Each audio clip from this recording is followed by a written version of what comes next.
I'm Atra El-Nashar in Washington. In what could be another troubling sign for the U.S. economy, retail sales last month were weaker than expected, according to a new report from the Census Bureau. As consumers show signs of uncertainty, the White House continues to project confidence about the president's aggressive trade strategy.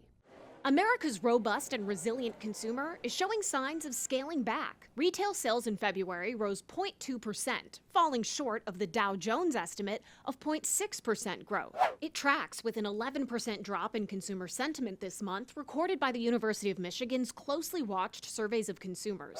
Frequent gyrations in economic policies make it very difficult for consumers to plan for the future, regardless of one's policy preferences. I think our economy is going to roar. In an interview with Full Measure's Cheryl Atkinson, President Trump brushes off warnings his tariffs on trading partners, with many more expected as soon as April 2nd, will not only make inflation worse, but increase the odds of a recession. We as a country have been ripped off for years and years. The president says his goal is to eliminate America's trade deficits to create American jobs and revive domestic manufacturing.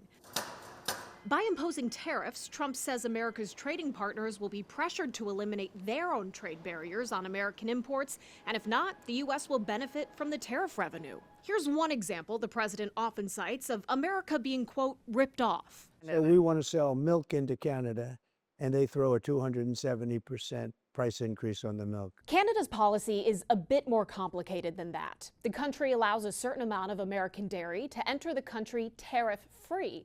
After that quota is met, then the costly tariffs would kick in.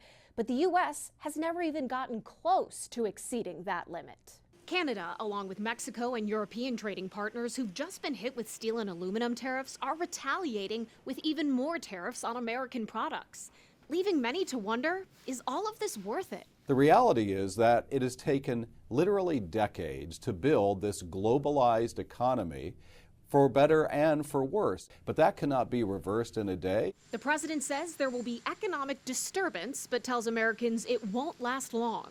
Economists aren't so sure. In Washington, I'm Atra El-Nashar reporting.